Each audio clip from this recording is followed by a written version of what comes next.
दोस्तों, करोल बाग थाना क्षेत्र के इलाके में एक नाले के अंदर एक सड़ी गली लाश मिलती है। जो अनजान व्यक्ति उस लाश को देखता है, वो तुरंत 100 नंबर पर दिल्ली पुलिस को कॉल कर देता है। 15 से 20 मिनट के अंदर दिल्ली पुलिस मौके वारदात पे पहुँचती है, लाश को निकालती है। लाश की शिकल से कोई पहचान नहीं हो पाती है, पोस्टमार्टम हाउस पहुँचाया जाता है। दिल्ली पुलिस को पोस्टमार्टम हाउस से पता चलता है कि इसकी जेब से एक जो है आधार कार्ड निकला है, जो रमेश नाम से है। तो ये तो पता चल जाता है कि रमेश नाम से है और मध्य प्रदेश के विदिशा डिस्ट्रिक्ट का रहने वाला था। तो दोस्तों, अब इसके बारे में गहन छानबीन की जाती है कि आखिर इसके साथ में क्या हुआ था। शराब पी के नशे में नाले में गिर गया था या जो भी कुछ था, कि अब दिल्ली पुलिस पे इसके पीछे लग गई थी। दोस्तों, 2 से 4 दिन के अंदर ही पता चल जाता है कि जो रमेश था, वो करोल बाग में कपड़ा व्यापारी कमलदीप जी के पास में काम करता था। मतलब कि लेबरगिरी करता था। जैसे कोई सामान लेने आया है तो इकट्ठा सामान को वो रेहड़े से अपने उसकी गाड़ी के अंदर डालने का काम किया करता था। अब उसकी रहस्यमय तरीके से मौत हो जाती है। अब इसके पीछे पुलिस वाले ये पता लगाते हैं कि आखिर इसकी मौत जो है किस कारण से हुई है, किसने की है। अब दोस्तों, धीरे-धीरे तहकीकात शुरू होती है, उसकी कॉल रिकॉर्ड निकाली जाती है, क्योंकि उसके पास से मोबाइल तो मिलता नहीं है, लेकिन कमलदीप के द्वारा जो है नंबर लिया जाता है और उनसे पूछा जाता है कि आखिर इसका जो फ़ोन नंबर है, मतलब इसकी किससे लास्ट टाइम में किससे बात हुई थी, किससे नहीं हुई थी, तो इस बारे में पूरी जानकारी ली जाती है। तो दोस्तों, लास्ट टाइम में जो कॉल रिकॉर्ड निकलती है, वो सवा 11 बजे रात के करीब कमलदीप की ही कॉल रिकॉर्ड निकलती है, कमलदीप उसको बुलाते हैं। अब पुलिस वालों को जो तुरंत ही क्लू मिल जाता है 5 से 6 दिन के अंदर ही, कि ये जो घटना को अंजाम दिया है, वो कमलदीप ने ही दिया है, किसी कारण से दिया है। अब पुलिस को यही पता लगाना था बस। अब पुलिस वाले कमलदीप को उठाते हैं, शुरू में वो कुछ नहीं बताता है, बिल्कुल स्टिक रहता है। जैसे 2-3 दिन बाद, क्योंकि वो कपड़ा व्यापारी था, पुलिस वाले एकदम से उसके खिलाफ में कोई कानूनी एक्शन नहीं लेना चाह रहे थे, मार-पिटाई नहीं करना चाह रहे थे। वो सोच रहे थे हो सकता है इसने नहीं भी किया हो, और क्या भी होगा तो स्मूथली ये हमको बता देगा। लेकिन जब पुलिस वाले को कोई और चारा न दिखाई नहीं देता है, और पुलिस वालों को लगता है कि अब ये ऐसे नहीं मानेगा, तो पुलिस वालों को थोड़ा-सा कठोर कार्रवाई करनी पड़ती है, उसको उसके ऊपर लठ तोड़ने पड़ते हैं, उसको टॉर्चर करना पड़ता है, तब जाकर कमलजीत जो है टूट जाता है, और फिर जो हकीकत सामने निकल के आती है, वो बहुत ही खौफनाक, बहुत ही भयंकर हकीकत थी दोस्तों। दरअसल दोस्तों, क्या था, कमलदीप के पास में जो उसका रमेश नाम का नौकर था, जो मध्य प्रदेश का था, वो तकरीबन 10 से 15 साल से काम कर रहा था। उसका पर्सनल काम करता था, घर तक, घर से खाना-पीना लेके आना, उसके कपड़े लेके आना, जो भी कुछ सामान था वो घर से लेकर उसके पास में आ जाता था। अब दोस्तों, ऐसे ही कुछ 4-5 साल पहले की घटना है।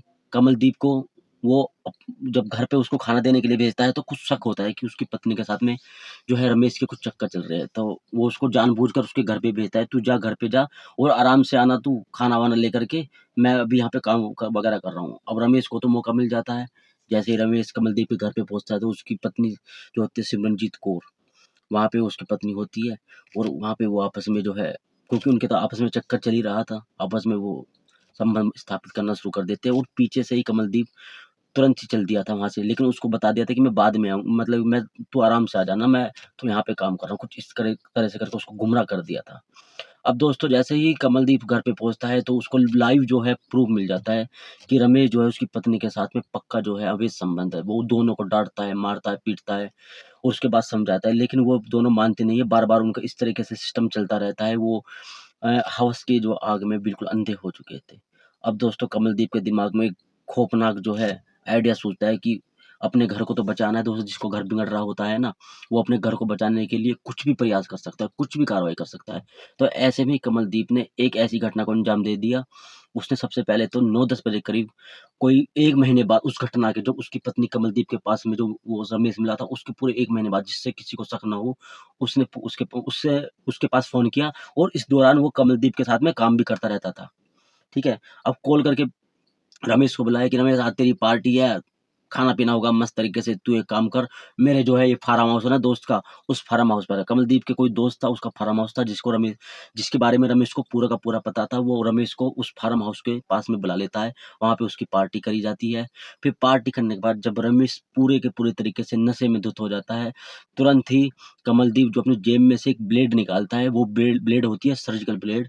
जब डॉक्टर किसी पेशेंट का ऑपरेशन करने वाले होते हैं, तो सर्जिकल ब्लेड का यूज़ करते हैं, और वो इतनी ज़्यादा धारदार होती है कि हल्का-सा चीरा लगते नहीं, मांस का उधेड़ा मचा देती है। तो दोस्तों, वो उस सर्जिकल ब्लेड को किसी मेडिकल केमिस्ट की दुकान से लेकर आया था। उसने सीधा जो है रमेश की जो कलाई होती है ना, इन दोनों को चीरा लगा दिया था। पूरा का पूरा जो फार्म हाउस था वो घास से भरा हुआ था, लॉन से भरा हुआ था, लंबी-लंबी उसमें घासें हो रखी थी, तो खून का पता ही नहीं चल रहा था कि खून आखिर जा कहाँ रहा है, और इसी का फ़ायदा उठा देता है कमलदीप, क्योंकि उसको साफ-सफाई करने की भी आवश्यकता नहीं थी। कमलदीप के दिमाग में ये था कि मध्य प्रदेश के विदिशा का रहने वाला एक छोटा-सा मज़दूर, अगर ये गुम हो भी गया तो किसको क्या पता चलना है। तो ऐसा सोचकर उसको वो आसानी से वहीं पे ख़त्म कर देता है। उसके बाद जब उसकी बॉडी के अंदर से पूरा खून निकल जाता है, उसको गाड़ी के अंदर अपनी गाड़ी के अंदर बैठाता है, और सोनिया विहार जो दिल्ली का एक वज़ीराबाद और सोनिया विहार वो भजनपुरा, इनके बीच में से एक बहुत ही बड़ा नाला गुज़र रहा है, उसके अंदर इसको डाल देता है। डालने के बाद दोस्तों 2-3 दिन बाद किसी को इसको 3 से 4 दिन बाद किसी की निगाह पड़ती है, और काफ़ी फूल गई थी, डेड बॉडी सड़ गल गई थी। उसके बाद की आपकी स्टोरी दोस्तों पता ही है कि कैसे पुलिस वालों ने कमलदीप को पकड़ा, कमलदीप से सारे के सारे जो है सबूत लिए, और सारी की सारी जानकारी ली कि कमलदीप ने क्यों, किस कारण से रमेश की हत्या की थी। दोस्तों आज की स्टोरी बस इतना ही। स्टोरी आपको कैसी लगी दोस्तों कमेंट करना, और वीडियो को लाइक करना। साथ में दोस्तों जितने भी नाम है सब काल्पनिक है, जगह के नाम भी काल्पनिक है, क्योंकि असलियत हम दिखा नहीं सकते। सारी की सारी जो कथा है वो पुलिस सूत्रों के आधारित पे है। दोस्तों वीडियो को लाइक ज़रूर करना। मिलते हैं किसी नेक्स्ट वीडियो में, तब तक के लिए दोस्तों बाय बाय।